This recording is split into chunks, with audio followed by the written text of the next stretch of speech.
Good afternoon, everyone, and welcome to Torah L'chaim with your host, Rabbi Anibal. So happy to be here once again, studying all together. Welcome. Let's see who is here. Welcome to Brenda and David Grossman. Great to have you here. Maria is here as well. Amparo Goldman, Donna Alden Bogdan is here with us. Welcome, and Judy Sharak. So far, I know it's early. It's early in the class, but we have a great class ahead of us. I love this one because we're going to study about Purim, and I don't know if you know that about myself.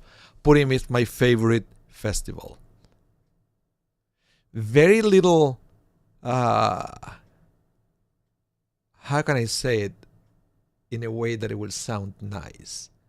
Very little burdens on Purim. Well, unless you're planning giving lots of treats around, so then I'll get that will be a little burdensome for some people.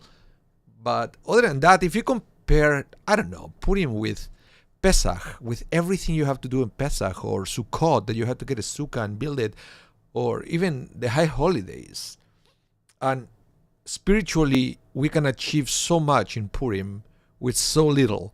That is amazing. And I think that's why it's my favorite holiday. It's a holiday that talks to us. We're going to see, hopefully during this class, why I say that. It's the only holiday that it talks to us.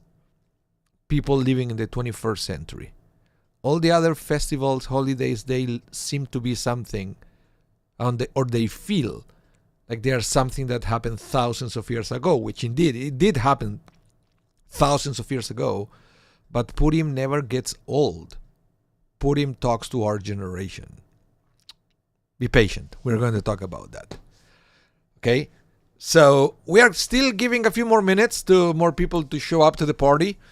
Meanwhile, if you're watching this class and you didn't say hello in the chat, please say hello. I would like to know that you are there on the other side of the screen.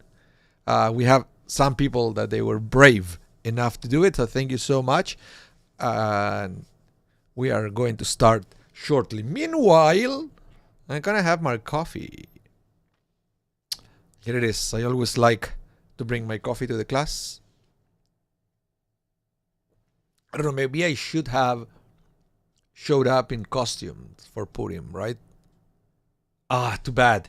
Too bad I didn't think about that in advance. To wear something.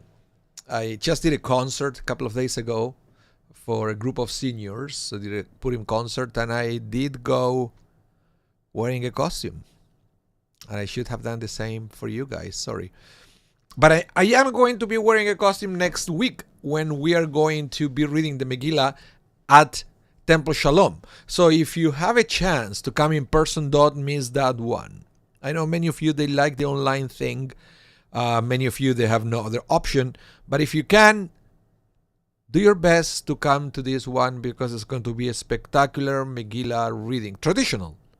We're not going to skip anything. Traditional Megillah reading next Monday evening. Temple Shalom, and then again 7:30 a.m. on Tuesday, if you want to do that. But you know us, we are going to stream it anyway.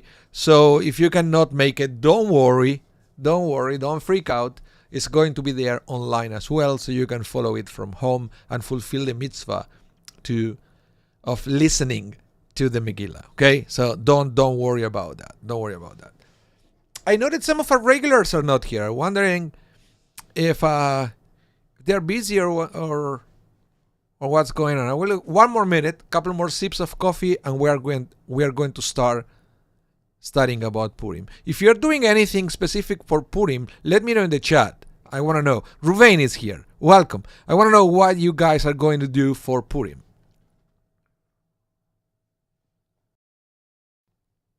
I already told you what I'm going to do. All right? So, let's begin studying about this wonderful holiday of Purim. Let me remove the code because now we cannot see anything. Hi, there you go. So when do we celebrate Purim? Well, Purim is celebrated on the 14th day of the month of Adar. That is from dawn to nightfall, starting on Monday, March 6th, in the evening, of course, 2023. Now, just remember, it's not this year, but whenever it happens, in a Jewish leap year, where we have 2 months of Adar, Purim is celebrated in Adar 2, Adar Sheini, in the second month of Adar. That is always confusing. And I have to say, hello, Harvey Garfinkel. Welcome to the class. I have to say that they think of having 2 months of Adar sometimes is confusing, even to Costco, when they start bringing things for Passover too early, because they don't realize that they are 2 months of Adar. It's so funny when it happens, because whenever we have 2 months of Adar, Passover is almost a month late. And it's funny always to see some grocery stores bringing Pesach stuff too early because nobody told them that they are 2 months of Adar. So anyway, so why do we celebrate Purim on the 14th of Adar? Well, in fact, the question should be why we do the things we do in Purim, because everything that we do in Purim, or almost everything, is mentioned in the book of Esther. Okay, book of Esther in the Bible. Hello, Holly. Welcome to the class. So that's where everything is written, in the book of Esther. That's the Megillah that we actually read on Purim. It's the same book that is in the Bible, the book of Esther. You can go open any Bible and read it from there as well if you want to get familiar with the story. It's a beautiful story, easy to read, easy to follow. You're going to need very minimal guidance to understand what's going on. It reads like a soap opera, so it's easy to understand. So, but in the book of Esther, chapter 9, verses 20 to 22, we read, Mordecai, one of the heroes, right, of the story, recorded these events and sent letters to all the Jews in all the provinces of King Ahasuerus, both near and far. Okay, provinces of King Ahasuerus, that is in Persia. That is to be in Persia. So, instructing them to observe the, drum rolls, 14th day of the month of Adar, and the 15th day. By the way, 15th day is celebrated only in a few cities. It has to be a walled city, like the way the city with everything, the whole story of Esther happened, right? It was a walled city, the city of Shushan. So if you happen to live in a walled city, the tradition is to celebrate an extra day on the 15th of Adar, and that is called Shushan Purim. So, for example, if you live in Israel, if you live in the old city of Jerusalem, which is walled, then you have to observe also the Shushan Purim observance on the day after, okay, the 15th day. So why do we do that? Let's continue verse 22. To commemorate the days on which the Jews obtained rest from their enemies, and the month which for them was turned from sorrow into gladness, and from mourning into a holiday. They were to make them days of celebrating and rejoicing, sending portions to each other and giving gifts to the poor. So you can see there, right out of the bat, many of the things that we do in Purim these days, like the date and everything. And it's funny that it even mentions that it should be a whole month of celebration, right? It says that, verse 22, to commemorate the days on which the Jews obtained rest from their enemies, and the month which for them was turned from sorrow into gladness. That's why we always say and we sing, Mishenichnas Adar Marbim Besimcha. When the month of Adar starts, we increase our joy. Why the whole month of Adar? Again, because it's written in the book of Esther. It says there, verse 22, and the month Adar, which for them was turned from sorrow into gladness, from mourning into a holiday. That's why we say Mishenichnas Adar Marbim Be Simcha. And you know that we sing this usually. It goes like this. Let's see if I can play it.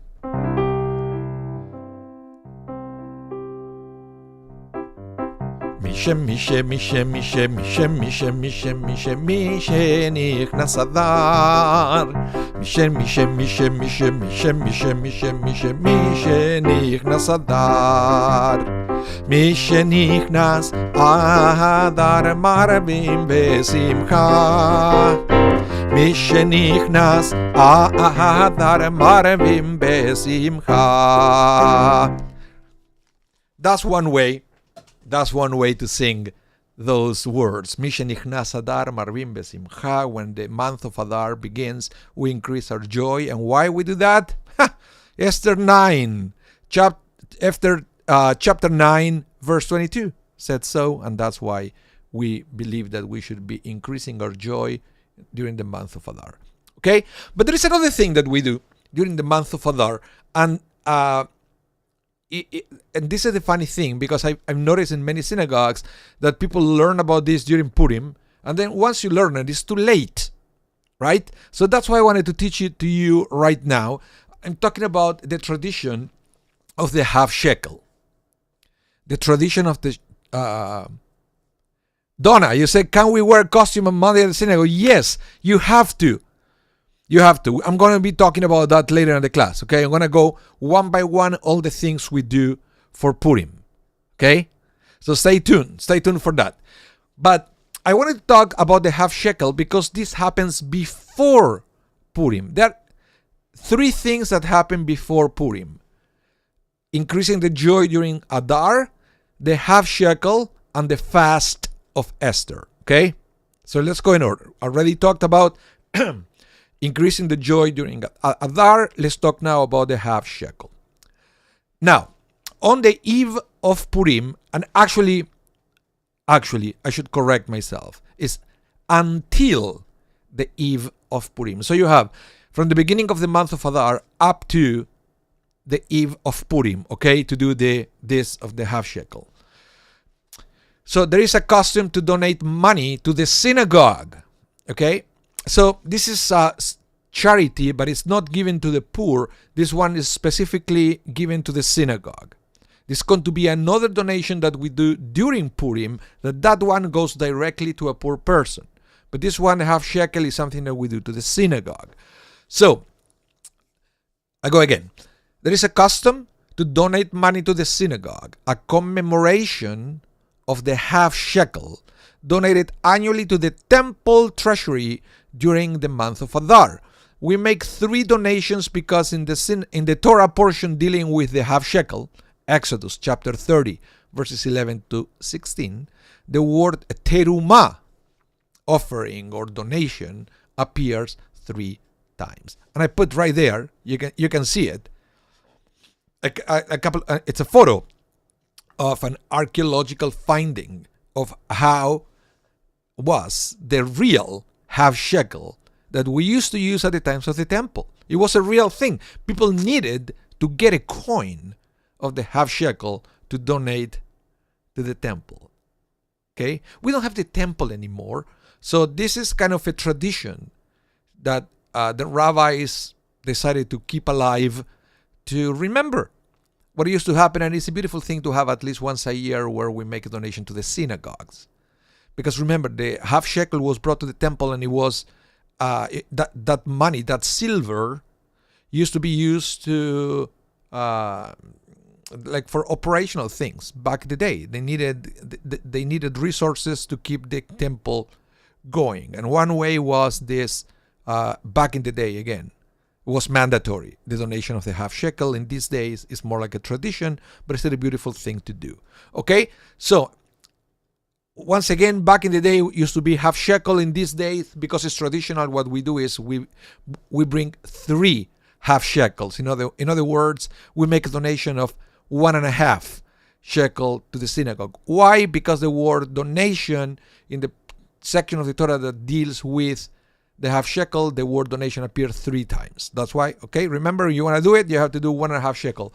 So the other thing you have to be careful if you make the donation is you never call it the half shekel. Okay, so you can't go to the synagogue and I said, hello, good afternoon, I would like to bring my donation of the half shekel. Right? It's problematic. if you do that.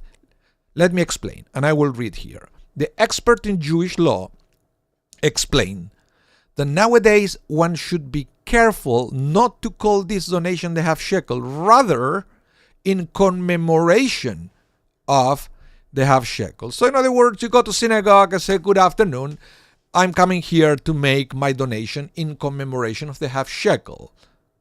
And the person at the shul will look at you and say, the what? Nobody's actually too familiar with this, which is interesting. But if you go, you have to say this is in commemoration of the half shekel. Never to say this is my half shekel, in commemoration of the half shekel. Why? But if one would call it the former, if you call it the donation of the half shekel, this money becomes consecrated to the holy temple of Jerusalem that doesn't exist anymore, and thus be prohibited to benefit from it. Okay? So, thereby prohibiting the synagogue any benefit of that money. What did I wrote there? I messed it up. But you understand what I'm trying to say here, okay? You go and you should never say this is my half shekel. If you make a donation, you have to say this is in commemoration. Half shekel, and then the synagogue can do whatever they want with that money. Otherwise, they will have to keep it safe until the temple gets rebuilt, and then that money has to be sent to Jerusalem. Now, I don't know if you are already wondering, I was when I read that, is okay, I have to donate 1.5 shekel. How the shekel doesn't exist anymore, because the shekel that we have in Israel right now is called the new shekel, and even though it's an homonym, same name, different thing. The state of Israel adopted the new shekel, the word shekel, because that used to be the currency we used to use in temple times, but it's a totally different currency. So 1.5 shekel in Israel right now does not equal 1.5 shekel back in the temple. So how do we calculate 1.5 shekels in these days? This is the formula, okay? Listen to this. What is the amount one should donate in commemoration of the half shekel? The actual half shekel coin amounted to the weight of 9 grams of pure silver. Okay, so we at least we have that information. It was 9 grams of pure silver. Okay, so keep that in mind for a minute. That's what you have to donate, 9 grams of pure silver. And it's interesting because the rabbi said women must also donate money in commemoration of the half shekel, and it's proper for one to donate this amount for one small children as well. Okay, so if you have, let's say that you live in a household that is 2 adults and 2 children, so you have to calculate 1.5 shekel per each one of the people in the household, right? So it's 6 shekel in total. Shekel as calculated here. Each shekel is 9 grams of pure silver. Okay? And even though, and this rabbi will say some have the custom to donate this amount for the unborn babies as well. So if somebody had a miscarriage of everything, you calculate that and you make a donation also to the synagogue. It's very interesting.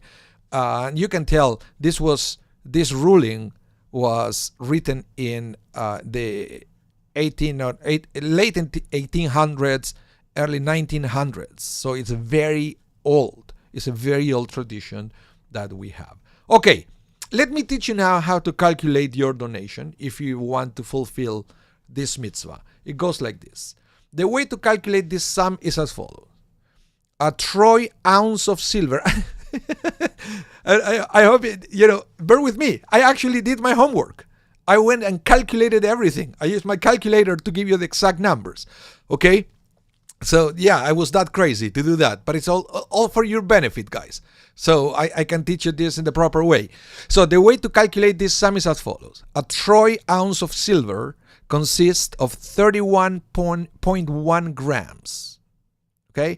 Because if you the way it's traded, silver, it goes by troy ounce, which is not the ounce that we use for other purposes. Okay? So 1 troy ounce is actually 31.1 grams. Okay? So thus the price of 1 troy ounce of silver is $20.76 US dollar on March 2nd. I did this morning. Okay? I did all the calculation. Now, that must be divided by 31.1 and then multiplied by 9 in order to find the updated price of 9 grams of silver, which is a value of actual half shekel from the temple times. And that is, the half shekel of temple times was equals or $6 or around 8.16 Canadian dollars today. Okay? So if you're connecting from the United States, way easier, $6 for every half shekel. And if you are in Canada, today is 8.16 Canadian dollars. So right there you have it. 6 times 3 is 18 or 24.49 Canadian dollars. So in other words, in United States, you donate $18, and in Canada, you donate $25 per person. Okay? 25 Canadian dollars equals 3 half shekels. Okay? Is that clear? If you have any questions, let me know in the chat. And I would like to be able to answer any questions you may have. Okay? Now, in any case, and I want to make this clear, what I explained up to this point is the best way, the more stringent way to fulfill the mitzvah, to fulfill the commandment of the commemoration of the half shekel. But in any case, the minimum amount of the donation for the commemoration of the half shekel is the value of a coin, which is a half of the local currency. For some rabbis, that's also valid. So in Canada, there will be a $50 coin, but even though we don't have $50, $50 is half of the currency, right? And the donation should equal 50 cents plus 3, which is 1.5 Canadian dollars. In the United States, probably the same, is 1.5 US dollar. That will be the minimum according to the rabbis. But in Judaism, we always aim to beautify the mitzvah, so we try to do it the best possible way if we can afford it.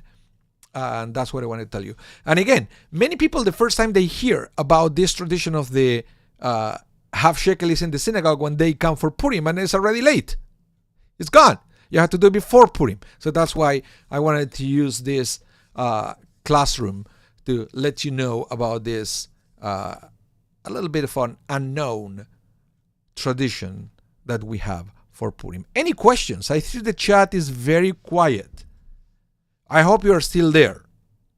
I hope you're still there. I would like to hear from you.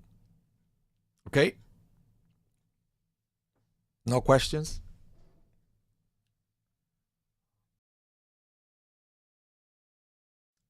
Okay, so let's continue studying about what we do on Purim, okay?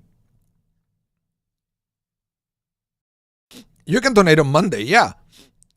You can do it any time during Adar up to the beginning of Purim. Technically, it could be at any time of Adar, actually.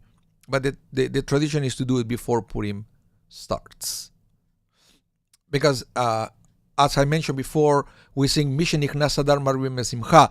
When Adar begins, we increase our joy. And the rabbis explained that every time that we give tzedakah, that increases our joy, the joy of giving, right? That's why it's one way to do something joyful before Purim to fulfill the commandment of increasing our joy during the month of Adar.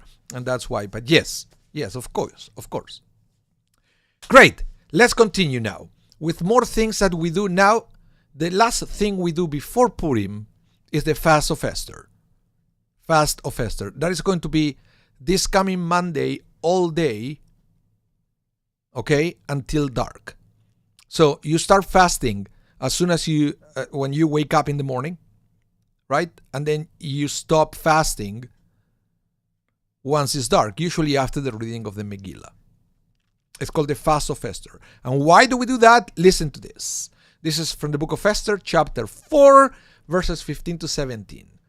Esther had them return this answer to Mordecai. them is his messengers. Go, assemble all the Jews to be found in Shushan, and have them fast for me, neither eating nor drinking for 3 days, night and day. Also, I and the girls attending me will fast the same way. Then I will go into the king, which is against the law. And if I perish, I perish. Then Mordecai went his way and did everything Esther had ordered him to do. In other words, there was I don't know how familiar you all are with the story of Purim. Hopefully you're going to be more familiar after you listen to the Megillah on Monday. But for now, what you have to understand, what you have to remember, and in the book of Esther, we are talking about at least 4 main characters. And that is King Ahasuerus, okay, the king of Persia, Haman, his viceroy, or the right hand of the king. Haman was an Amalekite, the descendants of Amalek. So he was an anti-Semite. Okay? And then we have Mordecai and Esther. Mordecai and Esther were Jews. Ahasuerus and Haman were not. Okay? Okay? So, what happened here is Haman wanted to destroy all the Jews of the kingdom. Now, funny thing is, Esther, a Jewess, she married King Ahasuerus, but following Mordecai's advice, she never told anyone she was Jewish. Okay? So Ahasuerus didn't know that he married a Jew. So, and now Haman wants to destroy the people of Israel, and by doing that, he is about to also destroy the queen of Persia. So Mordecai said to Esther, go and tell the king. Now you can go and tell him that you're Jewish. Go. And then Esther said, sure, I can do that, but it's a little problem. The king didn't call me. And it is against the law to go see the king unsummoned. He had to call me first. If I go and he didn't call me first, the law says that I had to be put to death unless he raises his golden scepter. Which he did, by the way. He did. But he was afraid. So Esther said to Mordecai, I will do what you are asking me. I will go and talk to the king. But there is one thing that I'm asking from you in return. You and everybody in Shushan should fast for me. Of course, in the book of Esther, say that they fasted for 3 days. In these days, we do it just for half a day, from the morning to the evening. Okay? It's symbolic. It's symbolic. But remember, back in the day, 3 days, we believe that Esther asked them to fast as a way to pray to God for her. Even though it's funny, because she doesn't say, go fast and pray for me. It just said, go and fast. There are many things, or everything that is related to God in this book is missing. We're going to talk about that as well. The name of God is not mentioned in the book of Esther. Be aware of that. Be aware of that. Okay? So that's why we fast. Before Purim, the same thing that Esther and every other Jew in Persia did at that time. And we believe that that fast was the prelude of their salvation. So we also fast before Purim, hopefully as the prelude of our salvation. Okay? And the other thing that is interesting is that we fast, even though it's shorter, but it's like Yom Kippur as well, right? That we fast. And both Purim and Yom Kippur. In fact, Yom Kippur is not the real name. Yom Kippur it's called Yom HaKippurim. Kippurim. Even the name Purim is included in Yom Kippur. It's Yom HaKippurim. I know Kippur comes from the word kapara, which means atonement. But the word Kippurim in Hebrew could also be read as Ki Purim, like Purim. Have you ever noticed that? Yom HaKippurim means the day that is like Purim. Why is that? There is lots of hidden messages in Purim, my friends. Lots of hidden messages. In fact, the name Esther means hidden.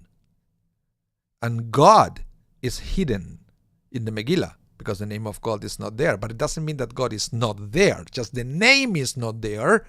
But when you read the book of Esther, you can realize that there is a supernatural hand in control of everything, right?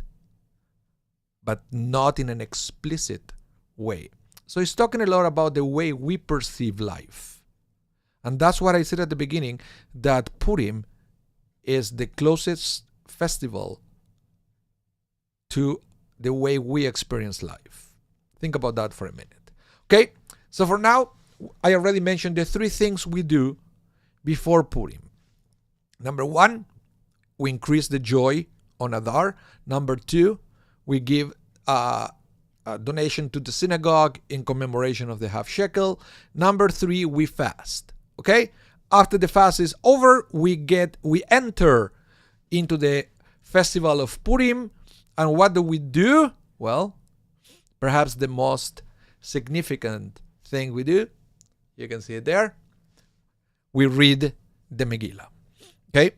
So, I'm going to read this, and let's try to understand. The scroll of Esther, Megillah, is read on Purim night, Monday, March 6, 2023. And again, the next day in the morning, Tuesday, March 7th, 2023. That's going to be at 7:30 a.m. Central Time at Sherry Zedek. We read it in the synagogue because the larger the crowd, the greater publicity is given to the miracle of our being saved. The entire Megillah must be read from a kosher scroll, written with proper ink, parchment, etc. Every word must be clearly heard. Okay? Welcome, Daniel B. Welcome to the class. Let's continue. The custom is to make noise at the mention of Haman's name. So we do boo, boo, or we start beating the table, or we use noisemakers or groggers to make noise. Okay? Why we do that? In keeping with the command to wipe out the remembrance of Amalek.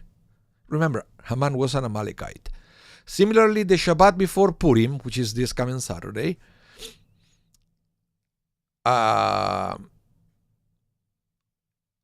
this is still old. Forget about this. I will delete it. Otherwise, you're going to be confused, right? It's called Shabbat Zachor because the Maftir portion, last Torah reading, features the command to remember Zecher Amalek. Okay? So you come to synagogue this Saturday. It's going to be a special Shabbat called Shabbat Zachor. And the Torah reader is going to remind us that Amalek is an evil nation. And their mandate is to destroy the Jewish people. So in other words, we have to deal with Amalek before Amalek deals with us. That's pretty much the story in a nutshell. So Haman was an Amalekite. We already know what a perfect example of what Amalekites are willing to do to destroy the Jewish people. So every time we read the name Haman during the Megillah reading, we make noise. Okay? If you have any questions as I go, okay, please type it in the chat. I will try to answer as we learn. Next tradition that we have. Next one is called the Mishloach Manot, sending food to friends. On the day of Purim, on Tuesday, March 7th, we send 2 items of food. At least 2 items of food. I know some people like to make big baskets, right? So, yeah. And like it's like every commandment in Judaism, the more, the better. It's always better to beautify the mitzvah. Okay, same what I mentioned with the half shekel. I gave you the minimum, but then there is no limit of how much more you can give, right? But this is the same. You have to at least 2 items of food to at least 1 person. Okay, you send like a little baggie with food to 1 person. You fulfill with the mitzvah with the minimum, with a minimum of the mitzvah. It is preferable to send ready-to-eat foods or drinks. The food should be of a respectable quantity according to the standards of the sender and recipients.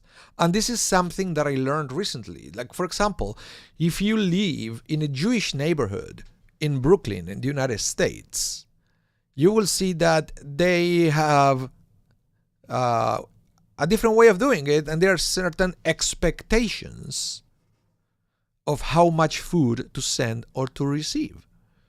Different communities, they develop different traditions, so there is an expectation sometimes. There is an expectation. Here in Winnipeg, by the way, if you ever want to do it, you never done it, I will try it anyway, there is no expectation whatsoever.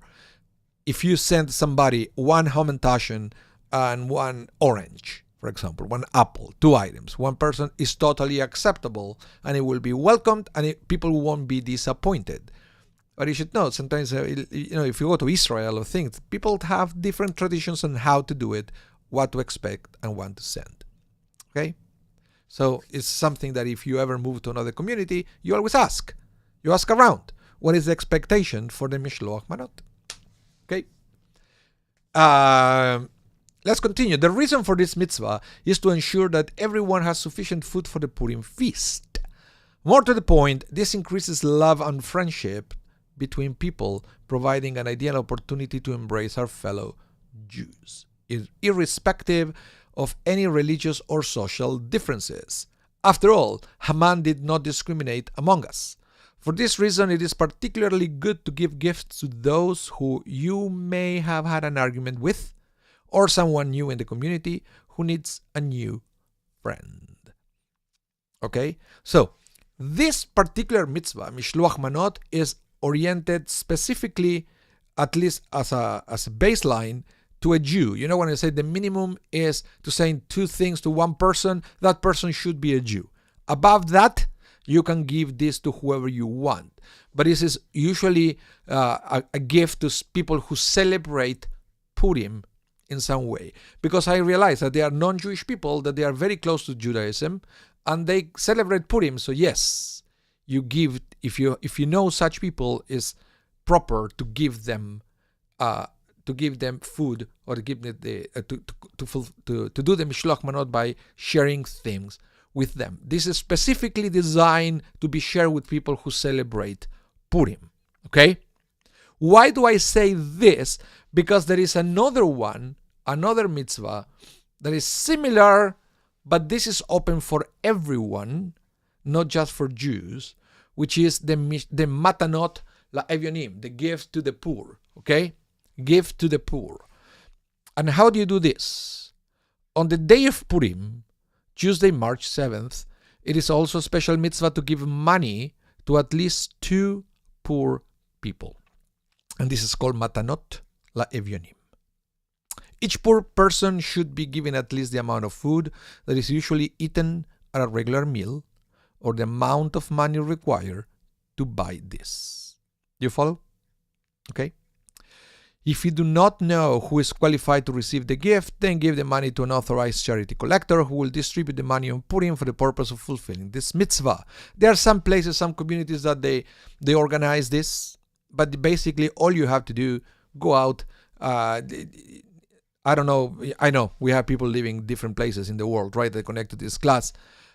But you will know where are poor people in your community. Just reach out to them, handle them money with the intention of fulfilling this mitzvah. Why do I say that? Because this also has some parameters on how to fulfill it. I will continue. It is better to spend more on gift to the poor, matanot la'evyonim, than on mishloach manot. Okay, so if you run out of money by making food for your friends and then you have no money to give to the poor, then the rabbi said that there is a problem. You always have to be sure that you are fulfilling this one as well, okay? Even if that means that you have to scale down how much food you prepare for your friends. So, there is no greater joy than gladdening the hearts of orphans, widows, and poor people. The Jewish people are one unit. We can't possibly enjoy the holidays if poor people don't have enough. Okay? So, And remember, and I don't think if I read that at the top, each poor person should be given at least the amount of food that is usually eaten at a regular meal, or the amount of money required to buy this. So if you're giving money, what you have to do is you calculate how much is usually a meal in, let's say, a fast food restaurant. Okay? How much? $15. So I know that it's usually more than what people will give to a beggar in a corner, but for the sake of fulfilling the mitzvah of Purim, during the day of Purim, you go out and you handle $15, $20 to a poor person. You should see how happy they are going to be, right? And this is also part of making other people happy, even if it's for a moment, during Purim, because we want everybody's joy to increase during the month of Adar. But remember, this is a specific thing that you do during the day of Purim, because we are in the middle of reading the Megillah and dancing and singing and drinking and eating. So we go out and share with somebody else during the day as part of the experience of Purim. And this is called Matanot La'evyonim, and it's very important to do. So this is not money you give to the synagogue, remember.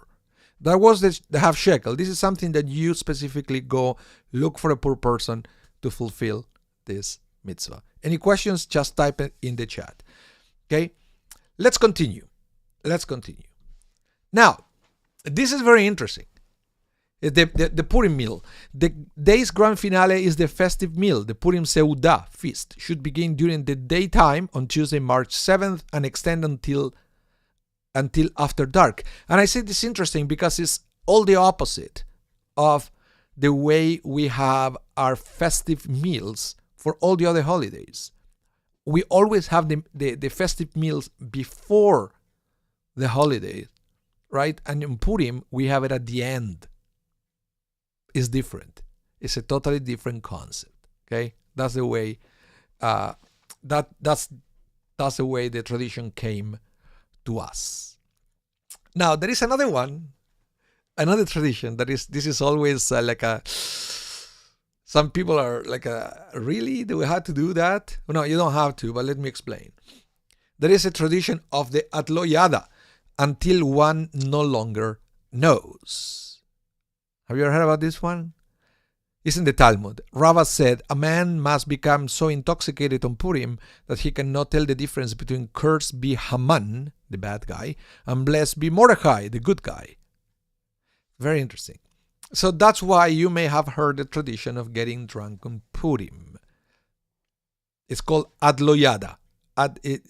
Basically, I put it as one word because that's the way people know it, but it's Ad Lo Yada. 3 different words. Ad Lo Yada, until you don't know.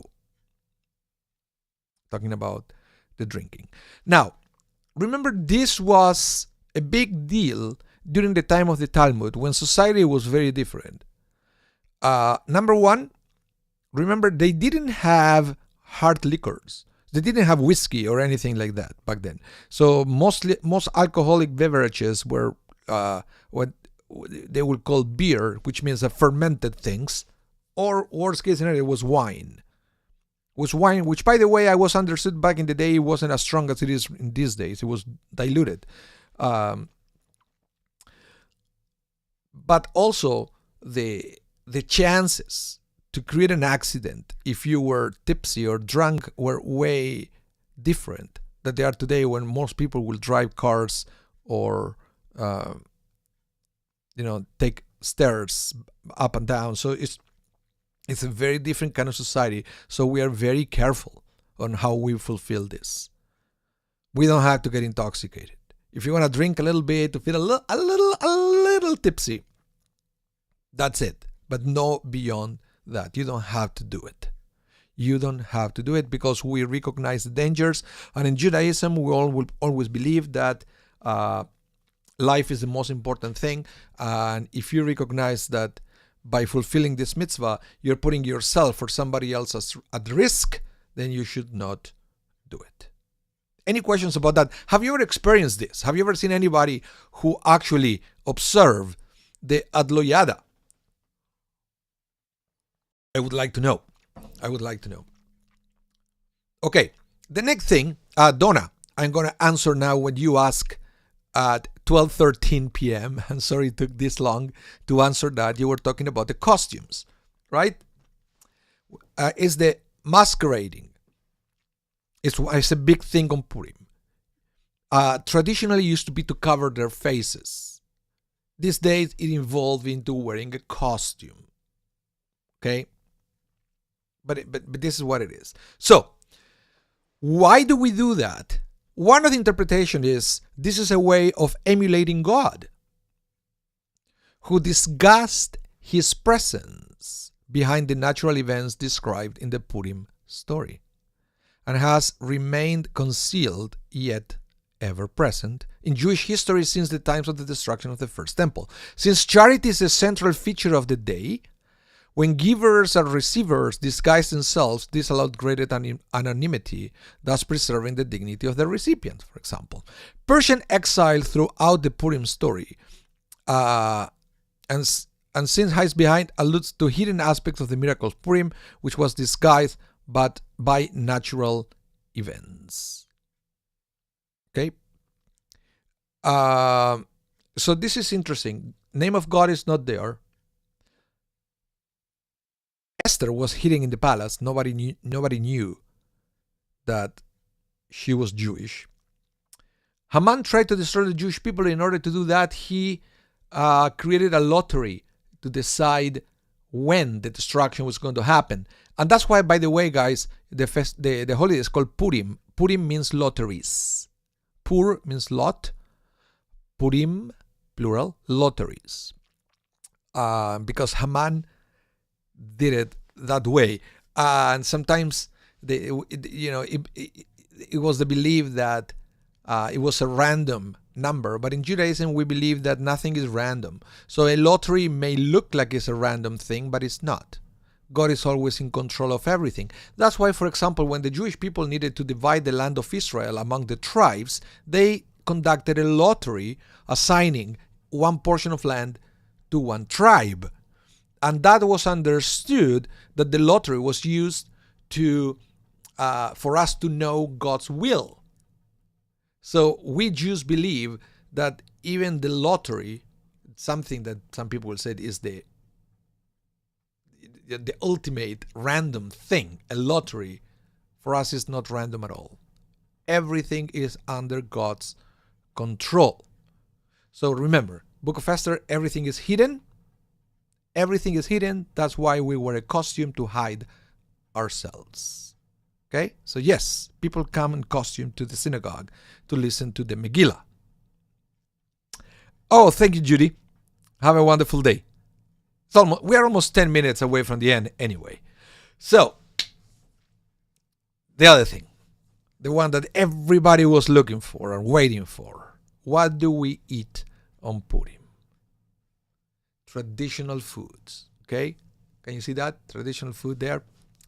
On Purim, Donna, you said it's on Monday or Tuesday? Both.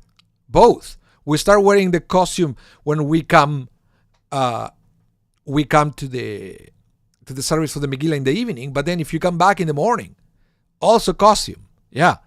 Ruvain, for example, lots in the book of Jonah. Yeah. You see, they even though the people were not Jewish, but they still had, even those people, they had the belief that the lottery will express the God's will.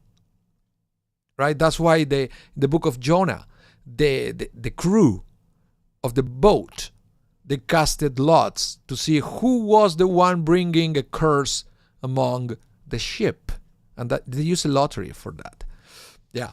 Good one, Ruvain. Love it. Yes, perfect example on how we have the belief that the lottery represents God's will. Now, on Purim, triangular pastry is called hamantashen, poppy seeds pockets. That's what it means, guys. Hamantashen doesn't mean Haman's hat or Haman's ears or anything. Hamantashen means poppy seed pockets. In Hebrew, it's called oznei Haman, Haman's ears. I don't know why the ears. I doubt the guy had triangular ears, and even if he did, why will we eat them? Doesn't make any sense. Anyway, that's the way it's called in Israel, Oznei Haman. We call it hamantashen. A sweet pastry dough is rolled out, cut into circles, and traditionally filled with prune or poppy seed filling, then wrapped up into a triangular shape with the filling either hidden or showing. I was told that at the beginning the filling was completely hidden because it was one more thing to represent the Purim spirits, where everything is hidden, right? So just remember that. Just remember that. And yeah, that's basically the only thing that is traditional that we eat on Purim. Way simpler than any other holiday, right? Way simpler. Now, I wanted to talk a little bit more about the hidden message of the book of Esther. The hidden concept where everything is hidden. Why is that? Well, let's start with the name of Esther. The name of Esther. Esther means hidden. In Hebrew, the verb to say to hide is lehastir. And you can already hear how it sounds like Esther, lehastir. Right? And she was the hidden Jew in the palace. The hidden queen. She's very interesting. But at the same time, the name of God is hidden in this book. But God, let me remind you all, already promised through a prophecy that God communicated to Moses.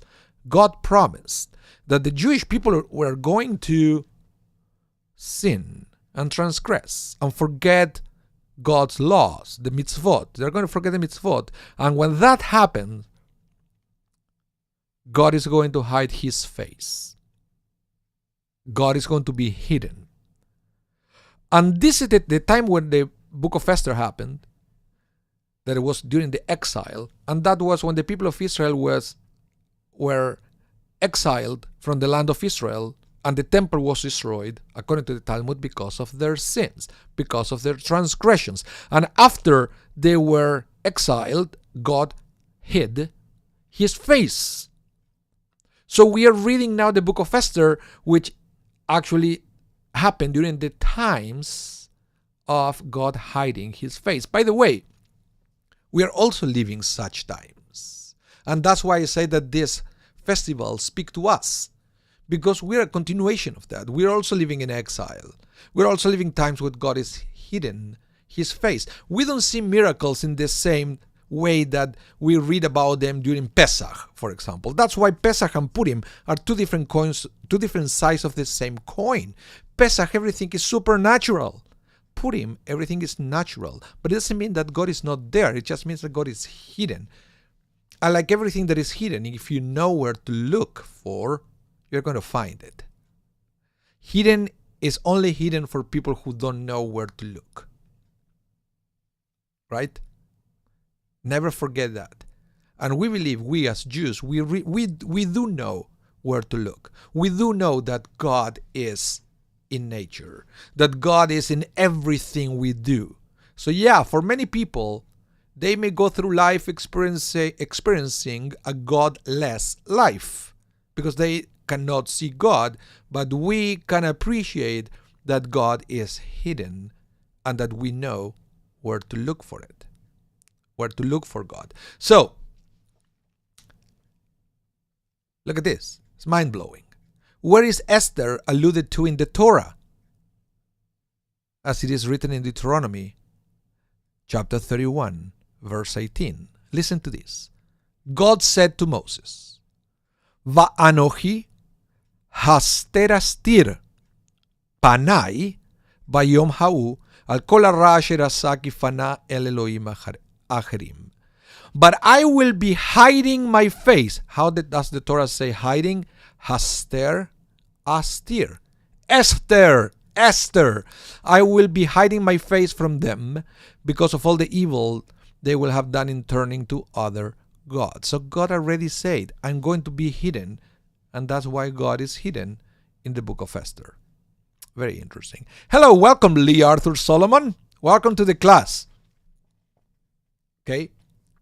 And the other thing that I was going to say, and this is also fantastic, that the rabbis say that all the books of the prophets and all the scriptures will be nullified on the days of the Messiah, except for the book of Esther, which will remain like the 5 books of the Torah and the laws of the oral Torah that will never be nullified.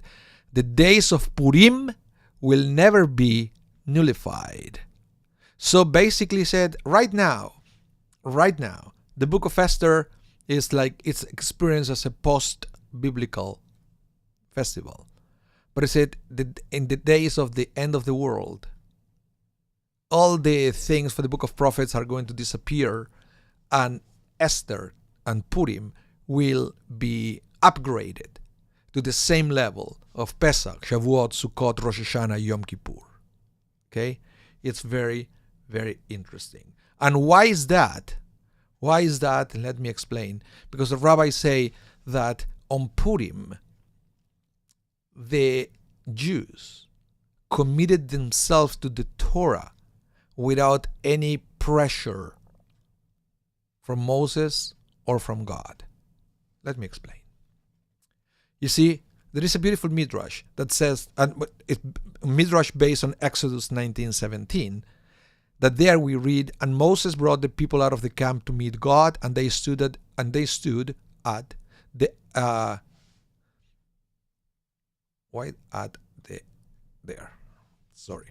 They stood under the mountain. In reality, it says Tachtit Ha'ar, which means at the foot. It sometimes is translated as the foot of the mountain. This is right before Revelation, okay? When God is about to reveal the Torah to the people of Israel. Exodus says Moses brought the people out of the camp to meet God, and they stood under the mountain. But the Midrash said, okay, why do you say at the foot of the mountain? Let's read it literally. It says under the mountain. Tachtit Ha'ar, under the mountain. Okay? Listen to this. Rav Abdimi ben Hama ben Hassa said, this teaches that the Holy One, blessed be He, overturned the mountain upon them like an inverted cask and said to them, if you accept the Torah, all is well. If not, this shall be your burial place. I'm going to, you know what it means. It's God put the mountains over them and said, if you don't accept the Torah, I will crush you. Okay, I will squish you like a cockroach. So this midrash is trying to explain that the people of Israel kind of accepted the Torah under coercion the first time. So let's continue. Rav Aha ben Yaakov observed, this furnishes a strong protest against the Torah, said Rabbi. Yet even so, they reaccepted the Torah in the day of Achashverosh. That means during Purim. For it is written, the Jews established and received, etc. That's it in the book of Esther, by the way. They established and received. So that means they established and confirmed that they had what they have accepted long before. Back then, it was under coercion. Right now, they accepted the Torah again during Purim out of their own free will. And that's what elevating Purim, at least in Messianic times, to the same level of the 5 books of Moses. Okay? And I have so much more to teach you about Purim. So please come on Monday and Tuesday, and I will keep sharing more midrashim and wonderful information about Purim. Okay? Even though we have to say goodbye today. But I hope you will make a time to fulfill with all these beautiful mitzvot that we have for Purim. And remember, this class is going to be rebroadcast tonight at 8 p.m. Central Time. If you miss anything of this, you can also go, after I finish this stream, you can go to our YouTube channel and replay the class there if you want. But if you want to have the live experience, please tune in again at 8 p.m. Central Time, and you can replay it from the beginning. But now, thank you everyone for tuning in. Have a wonderful rest of your day. Stay safe, and hope to see you soon. Remember, give us the thumbs up, share this video, subscribe to our channels, and you will be notified every time we go live or every time we upload something to our platforms. Bye now. Happy Purim, everyone.